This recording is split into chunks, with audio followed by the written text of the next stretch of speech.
Professor, o próximo, como a gente combinou, né, é o da Beatriz e do Lucas, que vai falar sobre enquadramento e tipos de uso dos recursos hídricos do Ribeirão Baixote, Birigui. Muito bem. Então, vamos lá. Beatriz, Lucas. Quem é que vai falar? Eu vou começar falando, professor. Você pode apresentar para a gente, Tati, por favor?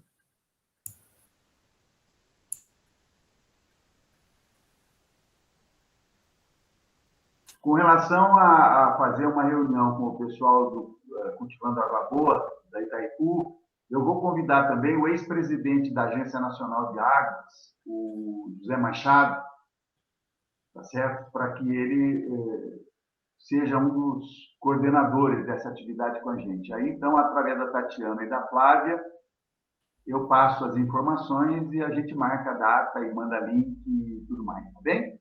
Mas tem que marcar a data, tá bom? Tem algum dia da semana que é melhor para vocês e horário? Para mim, de sábado. Sábado de manhã, professor. Isso. Sábado de manhã, então. Eu vou tentar combinar com eles sábado de manhã, tá bom? E é uma atividade de mais ou menos umas 2 horas. Então, se a gente marcar para as 9, por exemplo, sábado, até às 11 horas, mais ou menos, a gente terminou, tá bom? É bom para todo mundo sábado? Sim, por mim pode ser sábado também. Todo mundo respondeu ao mesmo tempo. Ninguém respondeu nada. Só a Flávia. E a Tatiana fez assim. Tá bom, então, vamos lá. Lucas. Sim. Só esperar a apresentação entrar, professor.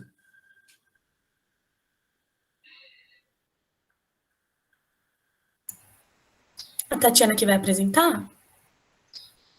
Tá dando problema, Tati? Você parou o compartilhamento, Tati. Você tá muda também. Qualquer coisa eu posso tentar compartilhar aqui também. Mas às vezes meu computador ele tá travando do nada. Então, A Tati está com o microfone fechado. sim.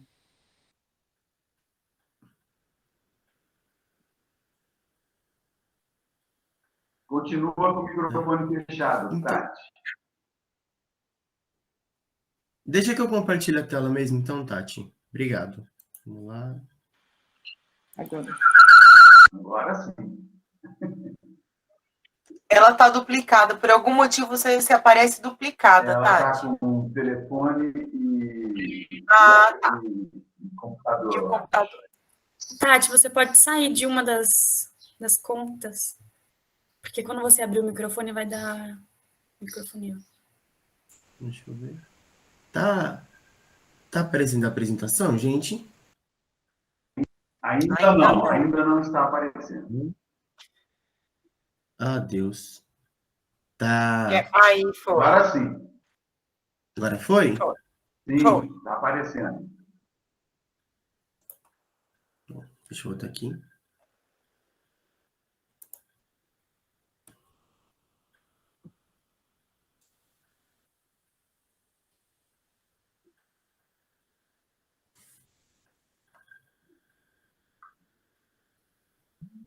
Muita calma nessa hora.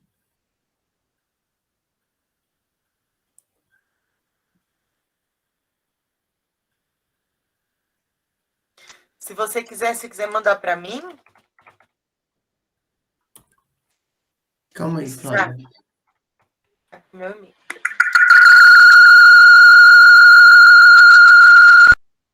Nossa Senhora. Tati, você está muito escandalosa. Ai, Jesus. Cadê? Nesse você está com o microfone fechado, viu, Tati? Está com algum problema? Acho que agora vai dar certo. Vamos torcer para isso. Gente, desculpa, eu estava em 2 janelas diferentes, eu não estava achando a minha do Meet, Lucas, desculpa, eu não consegui Sem problema, Tati. Tá tudo bem. Tá, me deu uma perdida aqui nas minhas janelas. Mas Acontece agora com está todo mundo. resolvido, viu, Tati? Está ótimo, tranquilo. A gente pode começar, professor? Sim, o Lucas conseguiu projetar, né?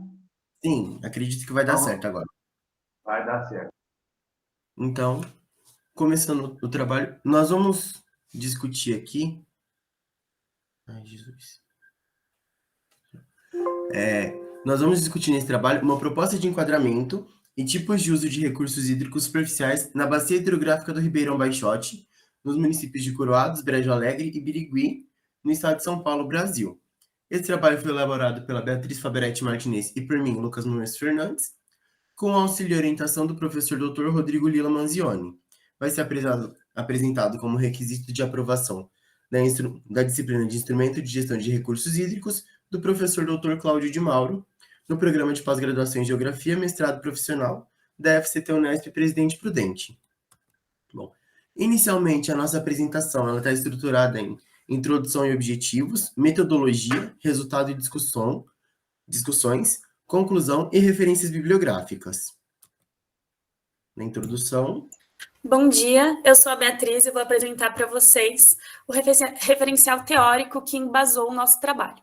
A começar pelos instrumentos da Política Nacional dos Recursos Hídricos, que é a Lei Federal 9.433 de 1997, que dentre seus instrumentos abrange os planos de recursos hídricos, o enquadramento dos corpos de água, a outorga dos direitos de uso de recursos hídricos, a cobrança pelo uso de recursos hídricos, a compensação a municípios e o sistema de informações sobre recursos hídricos.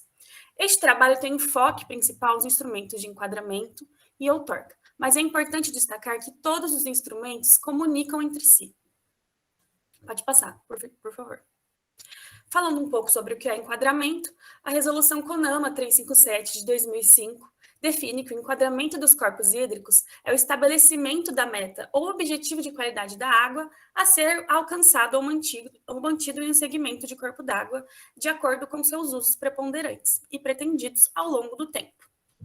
A referência básica do enquadramento é a bacia hidrográfica como unidade de gestão.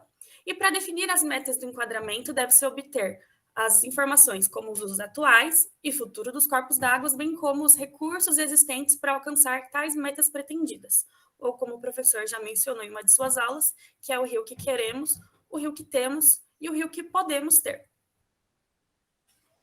Pode passar, por gentileza. A classe da água, então, a qualidade da água, perdão, é definida pelas classes, que, de acordo com a resolução supracitada, define que é o conjunto de condições e padrões necessários ao atendimento dos usos preponderantes da água em seus usos atuais e futuros. Então, de uma maneira geral, quanto maior a classe numericamente, é necessário um maior tratamento de água para o seu uso. A começar pela classe especial, que abrange o abastecimento para o consumo humano, com desinfecção, a preservação do equilíbrio natural das comunidades aquáticas e a preservação dos ambientes aquáticos em unidade de conservação de proteção integral. Já a classe 1 abrange o abastecimento para o consumo humano após um tratamento simplificado. Abrange também a proteção das comunidades aquáticas, a recreação de contato primário, a irrigação de hortaliças e frutas consumidas cruas e a proteção das comunidades aquáticas em terras indígenas. Já a classe 2 abrange o abastecimento para o consumo humano após tratamento convencional.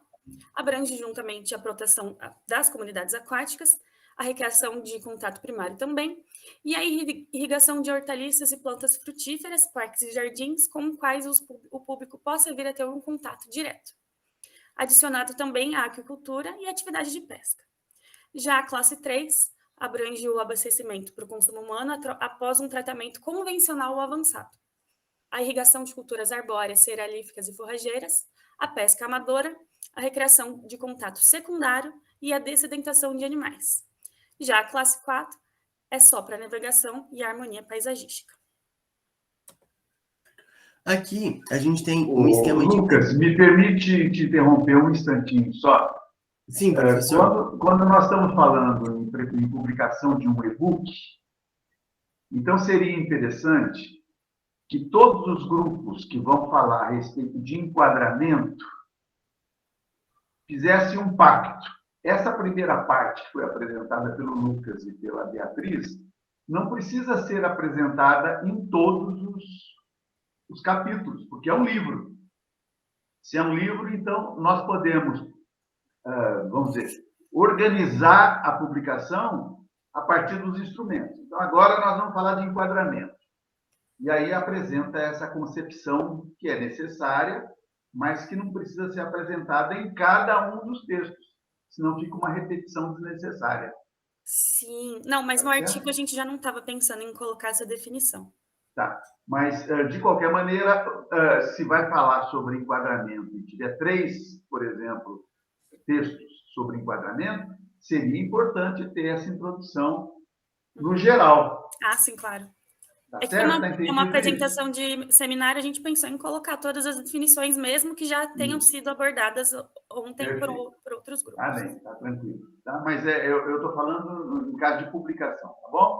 Através do e-book. Mas fiquem à vontade, eu só interrompi para fazer essa sugestão. Certo, obrigada. Ok, professor. Bom, aqui a gente tem um modelo de integração das ferramentas da Política Nacional de Recursos Hídricos, onde o Plano de Recursos Hídricos, o enquadramento e o Sistema de Informações sobre Recursos Hídricos, eles formam uma base para a gente poder ter informação para definir que tipo de outorga aquela bacia hidrográfica ela pode ceder para os usuários, né? E a partir da outorga sendo cedida, também você pode implementar a cobrança pelo uso da água. Tudo isso a partir da base que plano de recursos, enquadramento e sistema de informações formam para a tomada de decisão. Bom, falando um pouco mais de outorga, em definição, a outorga é o ato administrativo de autorização ou concessão, mediante o qual o poder público faculta ao outorgado fazer uso da água por determinado tempo, finalidade e condição expressa no respectivo ato.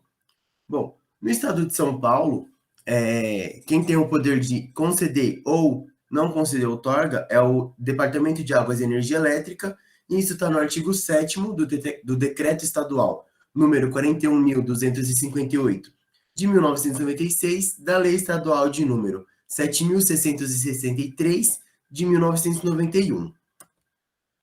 Bom, falando um pouquinho dos serviços que precisam de outorga, você tem execução de obras ou serviços que alterem regime, quantidade e qualidade de recursos hídricos, execução de obra de extração de águas subterrâneas, captação de água superficial para abastecimento urbano, industrial e agrícola, e lançamento de efluentes tratados em corpos d'água. Os objetivos do nosso trabalho, então, pode passar, por favor, é propor enquadramento da bacia hidrográfica do Ribeirão Baixote, analisar as outorgas de direitos de uso concedidas pelo DAE aos usuários de água e relacionar esses instrumentos citados na apresentação, analisados, né, ao planejamento urbano. Metodologias. Nossos mapas, pode passar, por favor, foram produzidos pelo software ArcGIS, utilizando as fontes da ANA e do DAE. Então, o recorte temático do nosso trabalho é a rede hidrográfica do Ribeirão Baixote, que faz parte da UBRE do Baixo Tietê, e abrange os municípios de Coroados, Brejo Alegre e Biricuí. Esse mapa, então, é um mapa de localização do nosso trabalho, elaborado pelo Lucas, que representa, então, a hidrografia e o recorte da bacia hidrográfica do Ribeirão Baixote, com os seus data frames de onde localiza no estado de São Paulo e no Brasil. Bom, falando um pouco dos resultados de discussão, a gente apresenta primeiramente um mapa de outorga dividido em 3 data frames. Nesse primeiro data frame, é possível que a gente veja, vai ficar um pouco ruim a visualização para vocês, mas é possível que a gente veja outorgas de barramento, canalização, principalmente no perímetro urbano do município de Birigui. Aqui, ó. A gente tem uma canalização aqui, aqui, aqui. Também temos outorgas de desassoreamento e de lançamento superficial.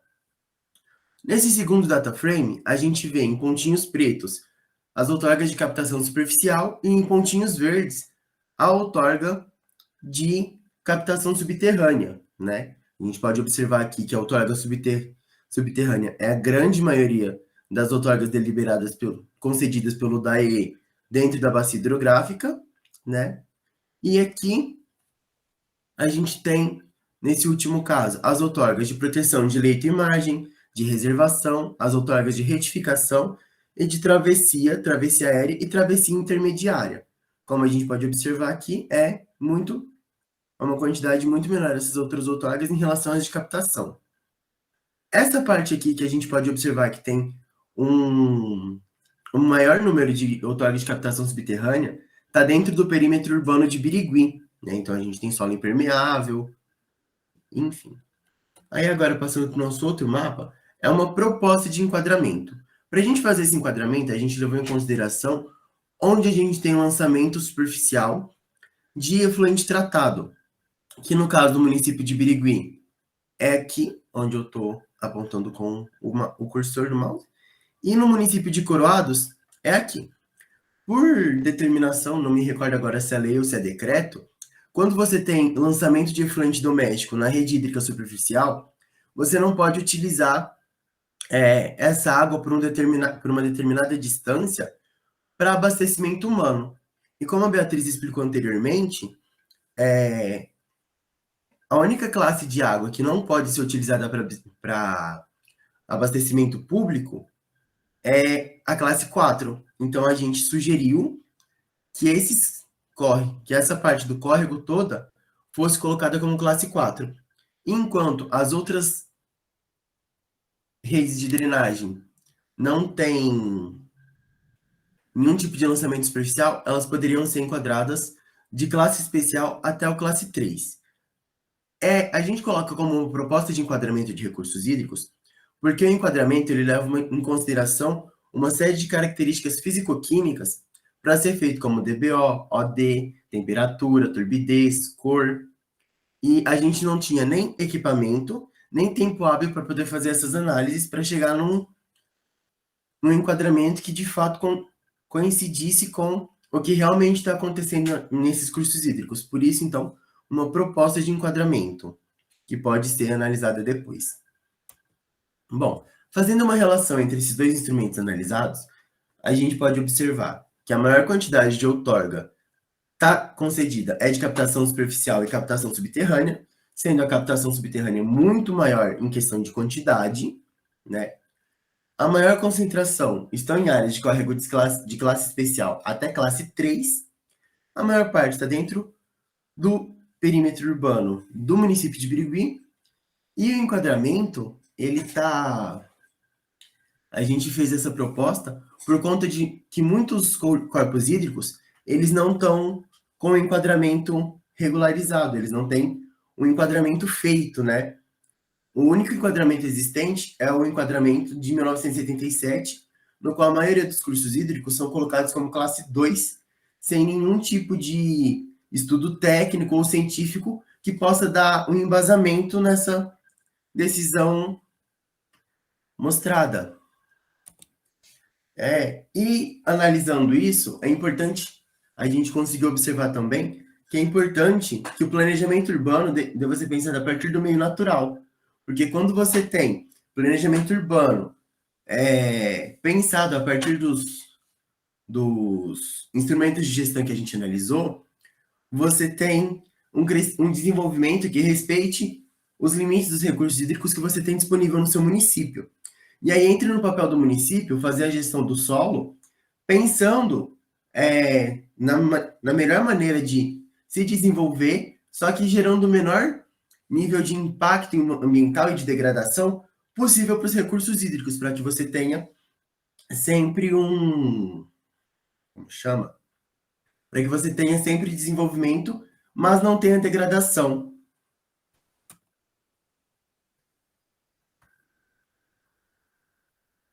Para concluir, então, o trabalho, pode passar, por favor.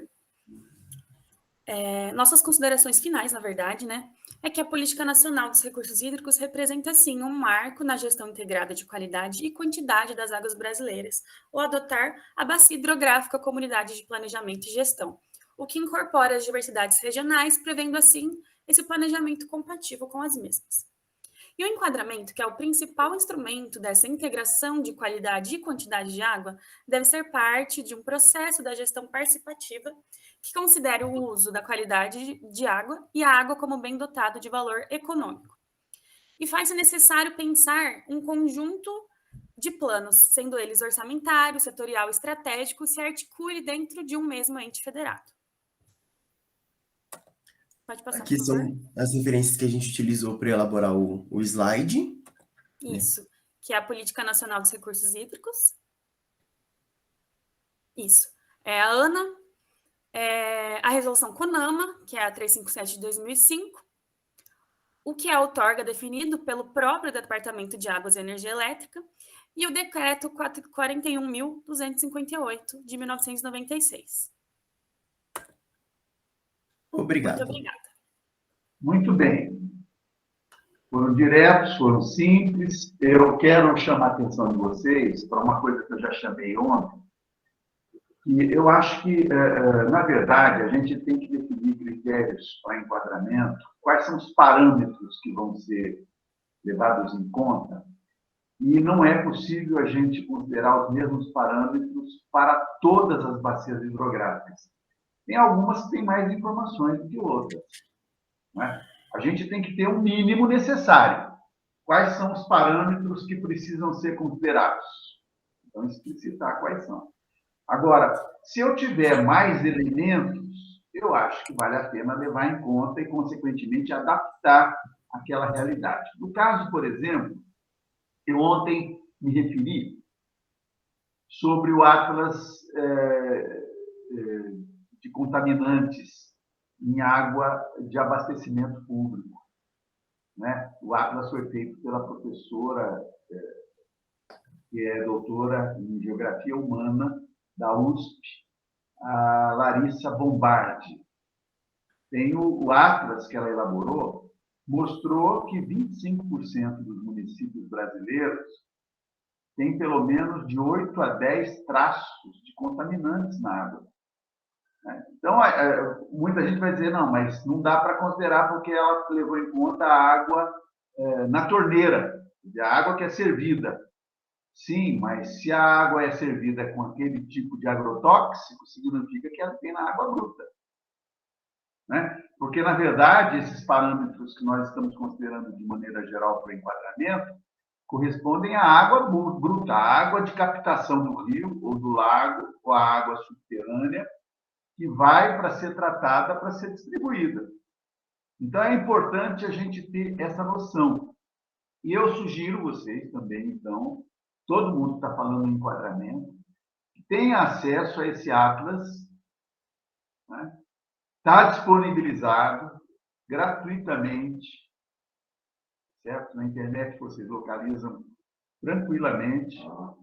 A professora Larissa tem um conjunto de entrevistas gravadas em vídeo que vale a pena assistir para ver o nível de comprometimento que essas águas têm. Porque, na verdade, tem uma questão que a gente não leva muito em conta, que é a contaminação difusa, provocada predominantemente por agrotóxicos e partículas que são utilizadas em recuperação de solos ou preparação de solos. Então, no meu entendimento, isso seria muito importante. Então, vocês construírem uma tabelinha com quais os parâmetros vocês trabalharam para chegar a essa proposta de enquadramento. E se vocês vão enquadrar, não vejo possibilidade nessa bacia que vocês mostraram de ter rio classe especial. Não tem rio de classe especial. Tenho certeza disso, né? Poderia, talvez, ter até classe 1, em algumas circunstâncias, em alguns trechos pequenos. Professor, me permite falar? Pois não, claro. Então, como eu falei na apresentação, essa proposta, como a gente não pode afirmar que, tipo, aqui é obrigatoriamente classe 2, aqui classe 3, eu concordo com o que o senhor está falando. Como a gente não pode falar sem ter o conhecimento técnico ou algum dado, tipo, eu não posso falar que aqui não tem classe especial, porque eu estou fazendo uma proposta, isso aí depois vai ser observado, eu vou pegar os parâmetros que a legislação diz, eu posso analisar e falar, ó, realmente, professor, aqui não tem nenhum classe especial, são todos classe 2 e 3, e às vezes até ali onde, foi uma coisa que eu conversei com o Rodrigo, que é meu orientador, E com a Beatriz também, no dia que a gente estava desenvolvendo o trabalho, que às vezes esse córrego que está recebendo o efluente, ele não vai ser classificado como classe 4. Às vezes os parâmetros que ele está tendo, ele pode ser um classe 3 ou até um classe 2, dependendo da qualidade da água que está ali. Só que como a gente não tem esses dados aqui, eu fui no DAE, eu perguntei se tinha algum dado referente a isso, sobre parâmetros físico-químicos. Eles não souberam me informar, falaram que o que ia ter estava no site, e aí no site eu também não encontrei isso para poder analisar. Então, na hora que a gente elaborou o mapa de enquadramento, foi pensando nisso, tipo, como a gente tem lançamento de efluente e não pode ser utilizado para abastecimento humano depois até uma certa distância, esse trecho vai ser classe 4 e os demais a gente coloca de classe especial até classe 3. Foi a única coisa que a gente decidiu fazer. Perfeito. Por conta da falta de enquadramento. Lucas, normalmente classe especial está dentro de áreas de conservação, né? Sim. De áreas especiais, né? Então, é por isso que eu digo, eu imagino que aí nessa área, desse rio, não tem, nem nas nascentes dele, áreas conservadas. Não, né? Aqui é bem degradado. Pois é. Então, aí você não tem, você já pode começar dizendo o seguinte: como não tem áreas de proteção, né, então nós não vamos ter rios de classe especial, porque a norma já diz isso. Se você pegar as classificações feitas, todas elas dizem exatamente isso. Uhum. Só vai encontrar dentro de determinadas áreas de proteção. Bom, isso é um primeiro ponto. Mas eu sugiro a vocês também pegarem talvez duas ou três experiências de enquadramento já feitas para vocês fazerem um tipo de comparação. Então, por exemplo, o comitê do Piracicaba, Capivari e Jundiaí já, desde do plano anterior, já tem uma proposta de enquadramento, né? Então, talvez fosse o caso de pegar a proposta de enquadramento que eles usaram lá, é aplicável na nossa região ou não, né? O que eles levaram em conta? Dá para levar em conta aqui na nossa região ou não? Eu estou sugerindo a vocês a inclusão do mapa, do Atlas de contaminação por agrotóxicos. Sim, não, professor. Né? Toda sugestão é bem-vinda. Né? Toda sugestão é bem-vinda. Eu acho que isso vai ajudar bem vocês a terem mais consistência na apresentação. Sim. E até tendo esse trabalho de enquadramento mais elaborado, né? Igual o senhor falou do plano do comitê do Rio Piracicaba, né? Aí Piracicaba, Capivari e o outro lá que eu não lembrei. Jundiaí. Isso. PCJ. Esse material ele vai ser utilizado na minha dissertação. Então, se eu tiver um enquadramento mais próximo da realidade, eu consigo ter uma discussão de resultados muito melhor. Claro, né? E justificar o que eu estou pesquisando aqui. Tipo, olha, eu tenho rios em maioria de classe 1, e a bacia está com esse nível de degradação, então você está acontecendo isso. É interessante para a gente isso também, professor. Agradeço a sugestão, inclusive. E, na verdade, isso, à medida que se transformar num artigo, num capítulo de livro, né, vai ganhar uma notoriedade, o pessoal vai consultar e vai ver que vocês, na verdade, levaram em conta outras alternativas. No comitê do Paranaíba, do qual eu participo atualmente, porque eu fui presidente do PCJ durante 7 anos, né, quando eu fui prefeito.